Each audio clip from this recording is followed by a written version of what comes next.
탄핵 심판과 특검 수사가 반환점을 돈 가운데 박근혜 대통령이 자신에 대한 의혹들을 정면 반박하고 나서 논란이 가열되고 있습니다. 이른바 벚꽃 대선이 가시화하면서 대선 주자들의 공방도 격화하는 모습입니다.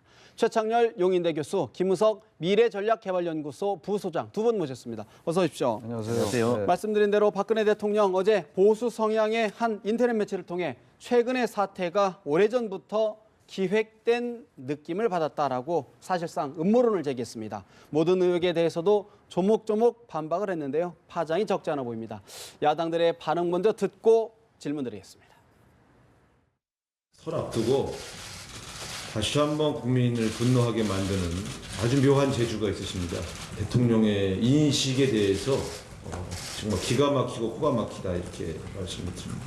박근혜 대통령의 대리인단 최순실 씨의 변호인 이들이 공모하여 총반격에 나선 것입니다. 이분들에게 시간을 줄수록 더욱더 이런 이해할 수 없는 행태만 더 반복되고 지속될 뿐이고 이것은 대한민국의 미래를 볼 때 바람직한 것은 아니다 이렇게 판단이 됩니다.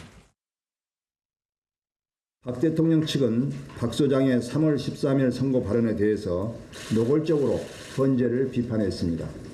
그리고 어제 곧바로 보수 농객과 인터뷰를 했습니다. 적반하장식 태도에 가연실색하지 않을 수가 없습니다. 탄핵 심판에 대한 해명은 인터넷 TV를 통해서 할 것이 아니라 헌재나 특검에 가셔서 하셔야 됩니다. 국민이 바라는 것은 빗나간 여론전이 아니라 진실 하나임을 박 대통령께서 하루빨리 깨닫기 바랍니다. 자기 방어권의 행사라고 보기에는 민망할 정도로 자기 중심적이며 그동안 검찰, 특검, 헌재에서 충분히 변론 기회가 있었지만 성실히 임하지 않았고 자신의 입맛에 맞는 매체와 일방적인 인터뷰를 진행하는 것은 보수 분열과 사회 분란만 초래하는 것입니다. 지금은 오히려 모든 것을 내려놓는다는 심정으로 자중자애하야 하는 마음이 필요할 때라고 보입니다. 야당 지도자들의 논평을 들으셨는데 야당은 물론 새누리당 정우택 의원도 억울한 점이 있어도 시기와 모양새가 좋지 않았다 이런 논평을 내놨습니다. 최 교수님, 어제 박근혜 대통령의 인터뷰 여러 후폭풍들을 낳고 있는데 어떤 배경, 어떤 의도에서 그런 인터뷰가 이루어졌을까요? 이제 설날 연휴가 내일부터 시작되잖아요. 설 민심을 의식한 것 같아요. 그리고 어제 그 최순실 씨도 특검에 출두하면서 정말 예상 밖의 그 고함에다가 고성에다 뭐 상식 밖의 행동을 했지 않습니까? 네. 그러니까 이런 것들이 지금 배경이라고 말씀하셨는데 설을 앞두고 어쨌든 여론을 좀 반전시키려 하는 그런 의도된 어떤 기획이다라고 좀 보고 싶습니다, 저는. 예. 왜 그런 말씀 드리냐면 왜 제가 그러니까 합리적으로 이런 추론을 하냐면은 대통령이 어제 그 인터뷰라는 게 인터뷰는 원래 그 기자들 뭐 정주필 저분도 기자입니다만 뭐 논설위원인가요? 뭐 한국경제신문 주필이잖아요. 네. 기자라 하더라도 일상적인 우리가 아는 그런 언론 인터뷰가 아니잖아요. 특정 매체를 딱 찍어서 그리고 뭐 보수 매체라고 합니다만 저는 요즘 보수란 말이 너무 남용되는 것 같아요. 저는 그런 걸 보수라고 보지 않습니다. 잘못된 거라고 저는 보는데 아무튼 보수 매체를 딱 지정을 해가지고 그것도 생방송도 아니고 밤에 그렇게 인터뷰하는 게 과연 대통령다운 인터뷰였나라는 생각이 하나 들고요. 예. 또 어제 전 앞으로 뭐 얘기가 나오겠습니다만 그 정주필이라는 분의 그 인터뷰 내용, 질문 내용이 저런 것을 인터뷰라고 하는 것인가? 대통령과 뭔가 이렇게 짜 맞춘 듯한 그러한 질문을 하고 거기에 대해서 준비된 답변을 하고 이렇게 진행을 했잖아요. 다 그런 건 아니었어요.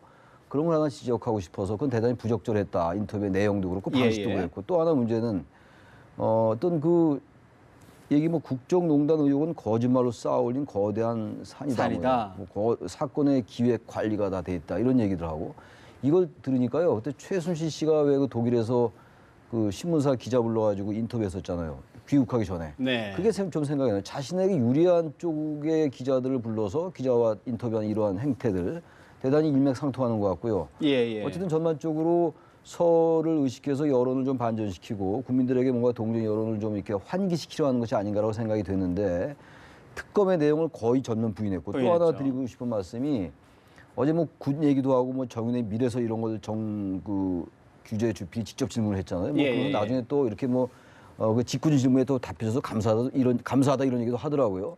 근데 그러한 것도 이게 소문에 불과했어요. 뭐 소문에 대해서도 이제 해명할 수도 있고 얘기할 수 있습니다만 적어도 인터뷰 저렇게 하려면은 탄핵 사유에 해당하는 것들, 예. 그 특검의 지금 수사 내용도 이런 것들에 대해서 억울하게 생각하는 것에 대해서 질문하고 거기에 대해서 나름대로 반박하고 이런 형식을 밟아야지 뭔가 여론도 환기시킬 수 있는 것이 아닌가라는 생각이 들어서 소문을 가지고 지나치게 얘기를 했다는 것도 그렇고 해서 전반적인 인터뷰의 내용, 네. 방식, 취지, 배경 이런 것들 순수하게 보기가 대단히 어렵다. 전체적으로 부적절하지만 어쨌든 여론의 전환을 꾀하기 여론의 위한 대반전을 위한 하나의 시도였다라고 보여진다라는 거죠. 예. 정 소장님께서 어떻게 보십니까? 사실 뭐 박 대통령 입장에서는 뭐 여러 가지 이야기를 지금 워낙 여론의 일방적이라고 할까요? 이런 지원을 받지 못하는 상황이라고 보면 이야기를 하고 싶은 뭐 마음도 있었을 것 같은데 어떻게 보시는지?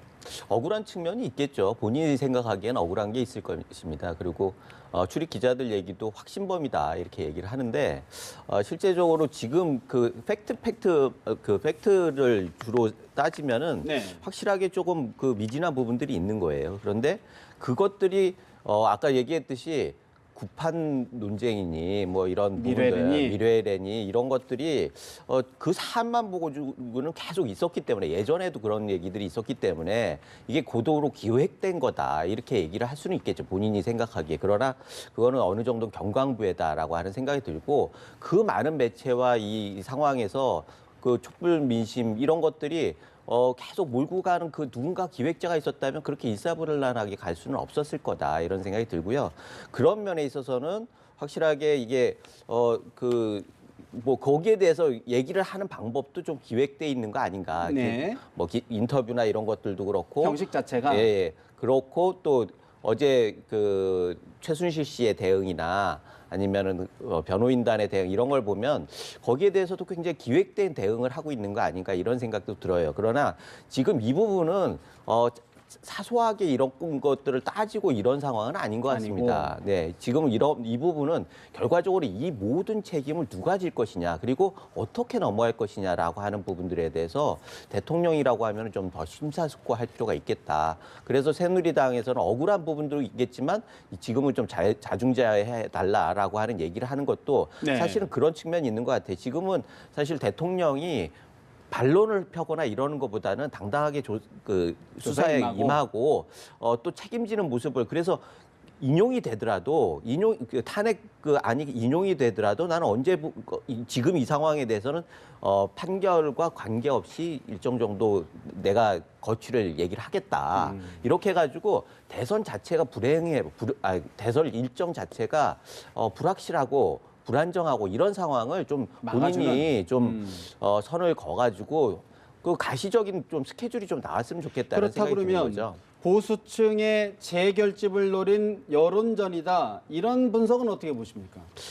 뭐 그런 게 있겠죠. 당연히 뭐 아까 말씀드렸듯이 일련의 부분들이 예. 과거하고 좀 달라지지 않았습니까? 과거에는 사실 전체 국민들을 대상으로 해가지고 얘기를 했다라고 하면은 어제부터는 이게 그 태극기 집회는 이런 부분들에 대해서 막 얘기를 하고 구체적으로? 격려를 예. 하고 이러는 걸 보면은 확실하게 타겟을 명확하게 하고 들어온 전략적인 행보 아닌가 이런 생각이 들고요. 그런 면에 있어서는 이 자체도 굉장히 기획돼 있다라고 하는 생각이 듭니다. 그렇다 그러면 사실 이제 궁금한 것이 이제 보수라고 해도 여론층이 굉장히 다양하게 보수가 좀 분화되는 상황인데 박 대통령 저런 여론전들이 실제로 어떤 효과를 거둘 수 있을까요? 전 별로 효과 못 거둘 것 같아요. 왜 효과가 그런 없을 말씀 것이다. 드리냐면은 우리나라의 대선의 기존 문법은 보수 대 진보의 구도잖아요. 근데 지금 말씀하신 것처럼 보수가 다 같은 보수가 아니다라는 취지로 지금 앵커께서 말씀하셨잖아요. 이번 대선이 전 보수 대 진보라기보다는 진보 대 중도로 갈 가능성이 높아 보여요. 왜냐면은 지금 새누리당은 후보를 잘 못 낼 것 같아요, 지금. 현재 상황으로. 현재 상황으로 그렇다는 얘기. 앞으로도 뭐 변수가 있겠습니다만. 바른정당이 후보를 낸다 하더라도 완전한 보수 쪽보다는 어쨌든 그 지금 보수라는 것이 사실 수구적인 면이 굉장히 많잖아요. 그런 면을 좀 지양하는 거잖아요. 그래서 맨 처음에 바른정당 되기 전에 이름도 개혁 보수신당 이렇게 졌던 거 아니에요? 사실 중도를 지향하는 거거든요. 그렇다면 지금 문재인 전 대표를 제외하고 사실 진보 그리고 중도 세력이라고 볼 수가 있단 말이에요. 예. 그렇기 때문에 지금 대통령께서 뭔가 착각하시는 것 같아요. 지금 현재 여러 가지 벌어지고 있는 여러 가지 특검 수사라든지 국정농단 뭐 굉장히 많잖아요. 비선진료 문제, 뭐 2대 입시 비리 여러 가지 많잖아요. 블랙리스트도 그렇고 헌법이 이제 헌재가 지금 얘기하고 있는 여러 가지 탄핵 사유들 네. 그런 것들을 이렇게 얘기하면 보수들이 다 여론이 바뀐다고 생각하는 게 혹시 아닌가? 그건 잘못된 생각이라는 생각이 들고 그리고 또 이거 잠깐 분석도 중요하지만 좀 하나로 지적을 좀 몇 개 해야 될 것 예, 같아요. 예. 분석만 맨날 하면 뭐합니까? 반응 잘못된 거 지적을 해야지. 정규제 주필이 말이죠. 이렇게 질문하면 안 됩니다. 뭐라고 얘기를 했냐면은 국회, 언론, 검찰, 노조가 포위해서 대통령을 침몰시켰다. 이런 건 본인 얘기하면 안 되는 거 아닙니까? 기자씨가 잘 아실 거 아니에요. 전 기자와는 네. 잘 그 인터뷰 안 해봤는데 이게 무슨 인터뷰입니까? 의견 제시다. 이게 의견 제시해놓고 여기서 어떻게 생각하십니까? 이렇게 얘기를 하고 또 음모론까지는 아니지만 뭔가 누군가가 이 사건을 뒤에서 관리하고 있습니다라고 얘기하니까 거기에 대해서 박 대통령이 또 이렇게 또 시인한 답을 유도했다. 이런 인터뷰가 어디 있습니까? 네. 그래서 이걸 여론을 환기시킨다고 하는데 이 여론이 환기되겠습니까? 저는 전술적인 측면에서 봐도 말이죠. 이런 식의 어떤 방식이나 내용은 네. 보수층의 지지를 결집시키기 어려울 거다라고 저는 봐요. 또 하나 이제 태극기 집회에서 뭐 그런 뭐 2배 이상 많아졌다 그러는데 그건 뭐 사실관계가 맞지도 않는 것이고 이런 것들 너무 아까 지금 김우수 소장에서 확신범이라는 용어를 썼는데 잘못된 인식에 너무 이렇게 사로잡히는 것이 아닌가 이런 하는. 지적을 할 수밖에 없어요. 그런데 어제 사실 아까 좀 전에 말씀 주시겠는데 이제 최순실 씨가 어제 이제 굉장히 뭐 특검에 강압 수사가 있었다. 뭐 3족을 멸하겠다라는 폭언을 들었다는 게 오늘 변호인 측의 주장인데 특검은 강하게 그런 일 없다. 완전히 부인했죠. 부정했어요. 예. 어떻게 보십니까? 그러니까 지금 그것도 삼족을 멸한다 뭐 이런 말을 그리고 뭐 글쎄 그런 말 썼을까요? 요새 삼족을 멸한다는 말 잘 안 쓰잖아요. 옛날 드라마 사극에나 나오는 얘기들이고 네. 그 특검이 이런 것들에 대해서 그냥 조심하고 있을 거예요. 그리고 변호인이 잠깐 이제 없는 사이에 그랬다는 게 이경재 변호사의 주장이잖아요. 지금 근데 지금 특검은 부인하고 있어요. 근데 전반적으로 어제도 그랬잖아요. 어제 하루 종일 소란스러웠지 않습니까? 그 최순실 씨가 그 특검에 들어오면서 했던 그런 고함. 게다가 또 막상 조사 시작하니까 아무 얘기도 안 했다는 거 아니에요? 묵비권 행사하고. 묵비권 행사가 묵묵부답했다는 거 아닙니까? 그리고 대통령이 아주 굉장히 충격적인, 굉장히 그 이례적인 그런 인터뷰. 이런 걸로 볼 때는 이경재 변호사가 오늘 기자회견 한 것도 같은 맥락에서 파악될 수가 있겠다. 그래서 뭔가 굉장히 특검이 강압수사라고 기획된. 있고 뭔가 잘못하고 있다는 것을 아주 전방위적으로 이렇게 해나가는 것 같고 어제 또 대통령이 변호인단은 뭐라고 했어요? 중대결단할 수 있다. 중대결단이라는 게 완전히 변호인 사퇴하겠다는 사퇴. 거예요. 그러면 변호인 새로 선정해야 되거든요. 변호인 강제주의에 의해서. 그럼 이 탄핵 심판은 마냥 늘어지거든요. 탄핵을 지연시키기 위한 아주 고도의 전술이다라는 합리적 의구심을 가지지 않을 수가 없다는 얘기죠. 사실 이제 네. 탄핵 심판 박한철 헌법소장이 이제 3월 13일 이전에 좀 가급적 해달라 했는데 대표 그 법률 대리인단이 굉장히 지금 총사태에 배수진을 친 것 네. 같아요. 김 소장님 보실 때는 실제로 좀 어떤 일들이 진행에 좀 차질을 빚을까요? 아까 말씀하셨던 이 그 폭언 문제 있잖아요. 네네네. 요거는 사실 특검에서 CCTV를 보여주면 되는 거예요. 사실 이거를 논쟁으로 삼는 거는 특검에도 사실 뭐 그 아니다라고 얘기할 게 아니라 그 물증을 팩트의 문제다? 네, 다 녹화하고 있잖아요. 그거를 특정한 시점에서 그걸 주장하는 시점에 그거를 공개를 하면은 될 일이고 네. 그 부분에 대해서는 논쟁의 여지가 거의 없다고 봐요. 그리고 또 그 중대 결심이라고 하는 게 뭐 변호인단 총사퇴 얘기를 하는데 이 부분은 법조계에 대해서 또 여러 가지 그 해석의 논란이 있는 거 아니겠습니까? 그런데 근래에 들어와서 법조계의 논란은 그 다수 의견이 있고 소수 의견이 있는데 이게 보도할 때는 또 비슷하게 다뤄지거든요. 그런 면에서도 좀 이건 우리의 언론이나 이런 부분들에 대해서 좀 우리가 한번 짚고 넘어가야 할 부분이 네. 있다. 그런 생각이 들고 그러면 소수 의견인데 너무 다수처럼 부풀려졌다는 취지의 말씀이신 건가요? 그렇죠. 그런데 그 조문 자체만 보면은 네. 확실하게 변호인이 없이 하는 거는 안 된다 이렇게 돼 있어요. 필수적 조항이라는 거죠. 그런데 그거에 대해서 이거는 뭐 그 사인이라고 하는 거는 대통령은 거기에 포함되지 않는다라고 하는 소수 의견이 있는 거죠. 그런데 그거를 가지고 논쟁거리가 되는 우리 현실이 좀 안타까운 거고 사실 이런 수를 쓴다라고 하는 건 있을 수가 없는 일 아니겠습니까? 책임 있는 대통령 측 대리인들은 그런 유의 그 협박 뭐 이런 부분들은 활용하지 않는 게 좋겠다 그런 생각이 들고 사실 이 전체적인 그림에 있어서 좀 약간의 그 판단 미스가 있는 것 같아요. 뭐냐면 역시 샤이 보수는 있을지 몰라도 샤이 박근혜는 지금은 없다고 보는 게 맞는 것 같습니다. 태극기 집회에 가가지고 지금 박근혜 연호하는 사람들이 박근혜를 지금 살리겠다라고 하는 심중은 아닌 것 같아요. 그거보다는 지금 박근혜를 중심으로 해서 보수에 대해서 계속 압박을 하고 있으니까 이대로 가면 안 된다라고 하는 게 기본적인 생각들인 것 같고 거기에 대해서 약간 오판을 해가지고 지금 샤이 박근혜라고 하는 개념에서 지금 반격을 설민심을 두고 대대적인 반격을 한다라고 하면은 그 자체가 정말 얼마나 효과가 있을지. 태극기 집회에 대한 민심을 오독하는 것이다라는 그런 말씀이신데 사실 이제 정치권에서는 벚꽃 대선이 현실화하는 모습입니다. 좀 전에 말씀드렸던 헌법재판소가 이제 심리를 서두르겠다 이런 취지의 일정을 제시하면서 진짜 현재 정치권은 대세론 또 제3지대론이 충돌한 양상인데 주호영 바른정당 원내대표 이야기 먼저 들어보시겠습니다. 다음에 뽑히는 우리나라 대통령은 가장 힘들고 불행한 대통령이 될 거라는 관측이 많습니다. 초기부터 인사 실패로 연결될 가능성이 많고 촛불 집회와 태극기 집회가 바로 재연될 확률이 많기 때문에 누가 대통령이 된다 하더라도 소수 야당의 대통령이 될 수밖에 없어서 연립정부 구성밖에는 대안이 없다는 의견들이 많이 나오고 있습니다. 남경필 경기도지사는 협치의 성공을 이루어서 힘을 하나로 모을 수 있는 성공한 사례로 꼽혀지기 때문에 꼭 성공하기를 기원을 합니다.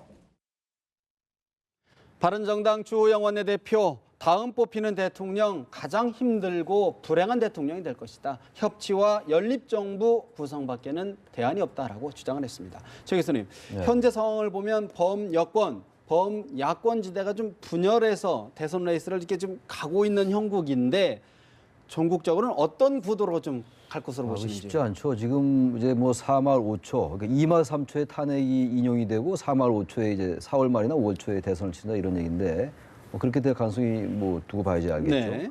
인용이 된다고 100% 장담은 못 하는 거니까 탄핵이. 근데 어쨌든 제가 아까 잠깐 말씀드린 바와 같이 기존처럼 완전히 보수 대 진보, 현재 집권당 대 야당의 구도는 분명히 아닌 건 확실한 것 같아요. 지금 만약에 과거의 구도라면 현재 뭐 새누리당에서 후보가 하나 있고 야당에서 네. 후보가 있고 그다음에 몇 명이 이제 단일화 논의가 있고 돼야 이런 되는데, 거잖아요 원래. 예. 전혀 그런 그림은 아니잖아요. 지금도 주호영 원내대표가 뭐 협치나 연립정부를 얘기하고 있잖아요. 그러니까 문재인 전 대표 제하고는 거의 모든 사람이 이념 성향에 관계없이 지금 이 얘기를 하고 있어요.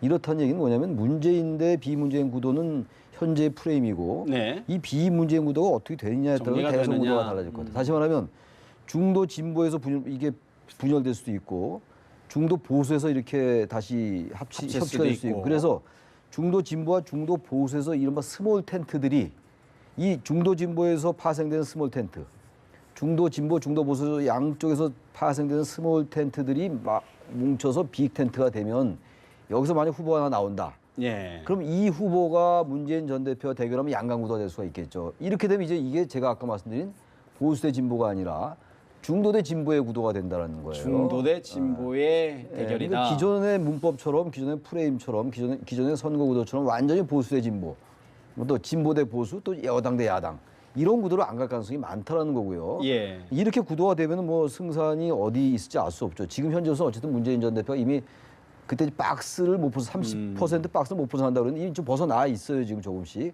반기문 전 총장과도 좀 벌어진 추세예요. 예. 반기문 유엔 전 사무총장이 귀국하기 전에는 문재인 대 반기문의 이 차이가 별로 안 났어요. 거의 호각지세였는데 지금 거의 막 완전히 차이가 좀 나는 분위기예요. 그러니까 반기문 총장이 귀국하고 얼마 동안 사실 뭐 그렇게 썩 긍정적 행보를 못 받았잖아요. 뭐 사람 평가를. 따라 네. 긍정적 행보에 대한 평가를 못 받았는데 여전히 그것을 잘 못 벗어나는 것 같아요. 물론 설 연휴 동안 어떻게 바뀔지 모르겠으나 그래서 예. 결론적으로 구도는 문재인 대 비문재인 구도는 맞는데 이 비문재인 구도가 어떻게 빅텐트를 형성하냐에 따라서 그것이 어떻게 이제 여러 변수가 맞물리면서 이렇게 갈 공산이 크다라고 보여집니다. 사실 이제 중도와 진보의 대결이라고 네. 말씀하셨는데 아예 보수는 좀 이렇게 열애를 해놓는 분이신데 우리 김 소장님 어떻게 평가하시는지요? 일단은 그 말씀하신 게 그 맞습니다. 보수에 지금 확실한 후보가 없기 때문에 그러나 표는 다 보수층이 투표를 할 수밖에 없어요. 그리고 대통령이 되는 사람은 중도는 갈라먹는 거지만 보수표는 다 가져가야 하는 거거든요. 그래서 반문, 비문 연대라고 하는 거의 실체는 사실 보수 진영을 누가 차지하느냐 잡겠느냐? 여기에 그 문제가 있는 거죠. 그래서 지금 빅텐트와 스몰 텐트 얘기했는데 빅텐트라고 하는 거는 사실은 굉장히 우뚝한 지지율을 가지고 있는 비문 연대에 수장이 있을 때 가능한 겁니다. 그런데 지금 반기문 총장이 예전 같지가 않거든요. 그런 면에서 스몰 텐트를 여권 야권 해가지고 뭐 하나씩 만들고 여기에서 나중에 빅매치를 통해서 대항마를 만든다 이런 네. 전략이 될 수밖에 없어요. 지금 상황에서는. 그런 면에서 보면은 반 총장이 처음에 왔을 때 행보는 굉장히 아쉬움이 많이 남는다라는 생각이 듭니다. 사실 반 총장은 그 개헌을 좀 적극적으로 주장을 했어요. 그래서 개헌 주제로 연결고리를 해가지고 연대를 만드는 거고 그 안에서 개헌을 반대했던 문재인 대표를 좀 소외시킬 필요가 있었다는 고립시키는. 거죠. 그런데 그 반기문 총장이 와서 대선 전까지는 현실적으로 개헌이 어려운 거 아니냐라고 하는 게 결정적인 타격을 좀 줬고 그것이 지금 그 지지도의 하락에 또 불을 붙인 거 아니냐 이런 생각이 드는 거죠. 그런 면에 있어서는 네. 지금 돌아서 한 열흘 정도 돌아가지고 이제 궤도를 좀 찾았다. 이제부터 본격적인 시작이다. 그런데 그 전에보다는 가지고 있는 게 너무나 부족하다. 그래서 훨씬 더 고생을 많이 하고 또 노력을 많이 해야지 비문 연대가 가능할 거다. 거기에 수장이 되는 게 가능하다. 이런 생각이 들고 이게 합종연행이라고 하는 게 항상 그래요.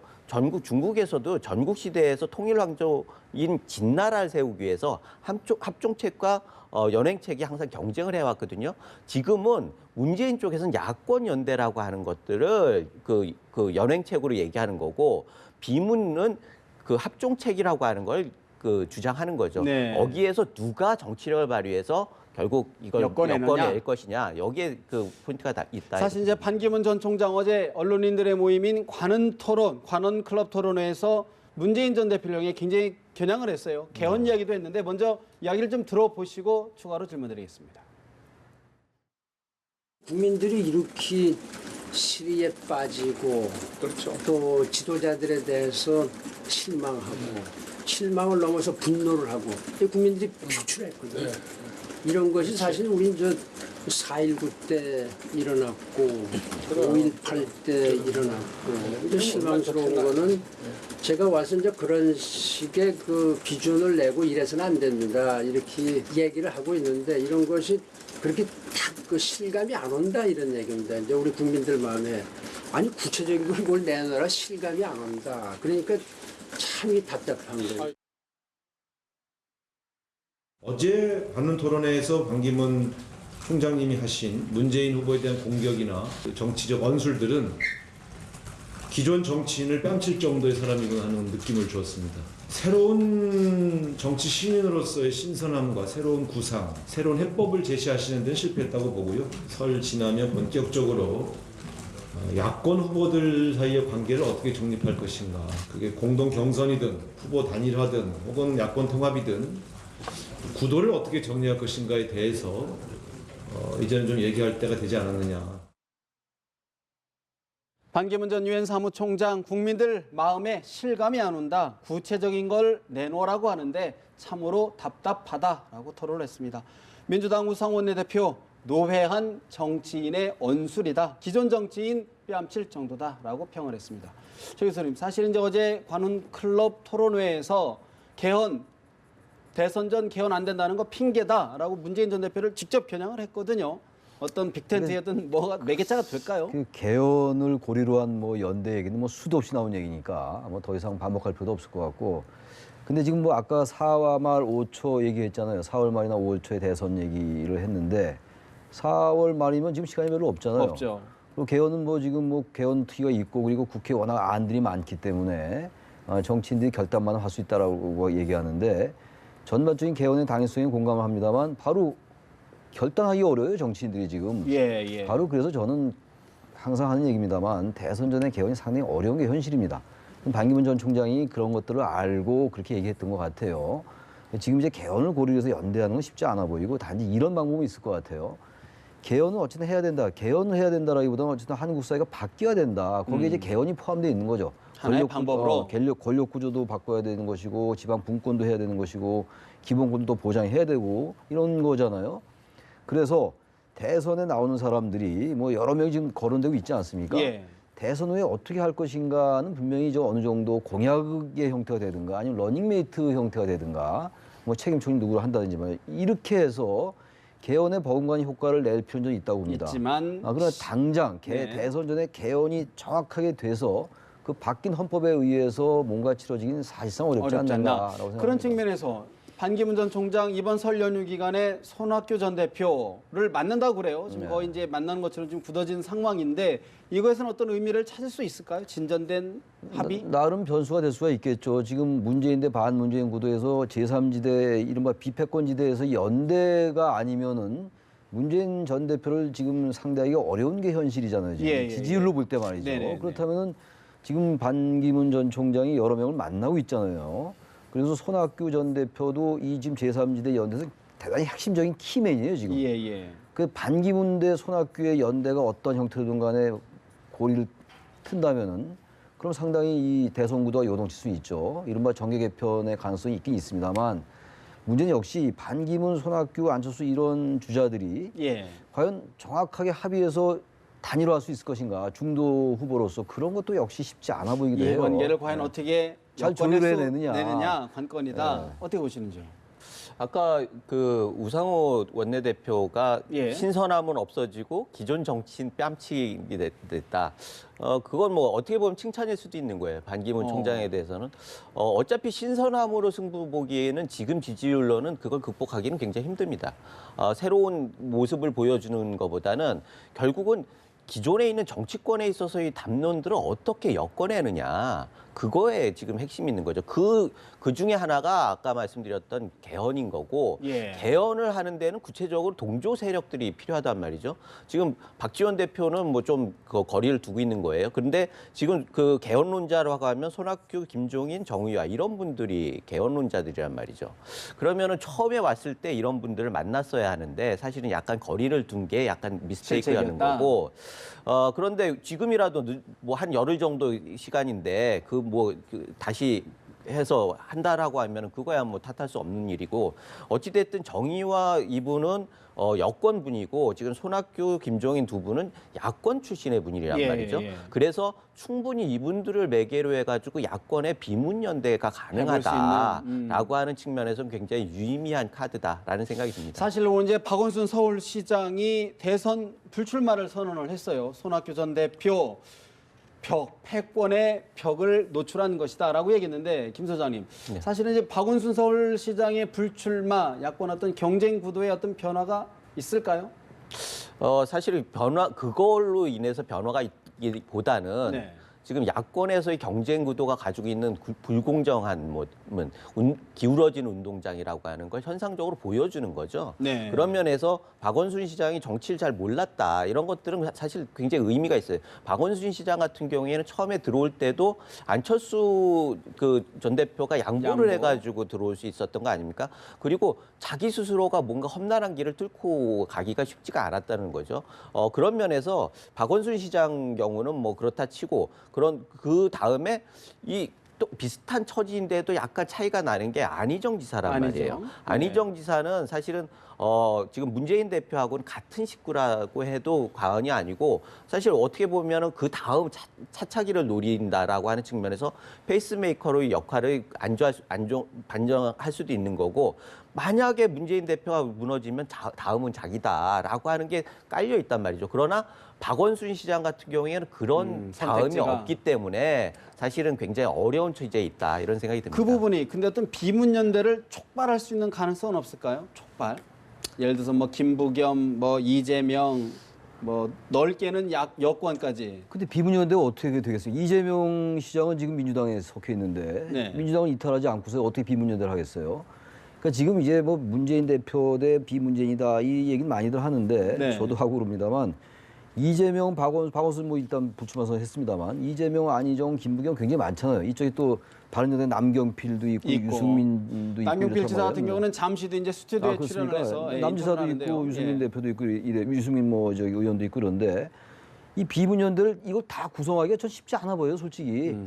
사실상 제가 중도라고 뭉뚱그려 말씀을 드렸습니다만 이게 지금 하나 연합군을 형성하겠다는 거 아니에요? 근데 시간이 너무 없어요, 지금. 개헌을 고려를 해가지고 뭔가 단계적인 연대를 하든지 단계적인 경선을 통하든지 뭐 단계적인 경쟁을 하든지 중간이 돼서 예를 들어서 손학규 국민주권개혁회의 의장이잖아요, 이젠. 네네. 국민주권개혁회의와 국민의당이 중간이 돼서 경쟁을 한다.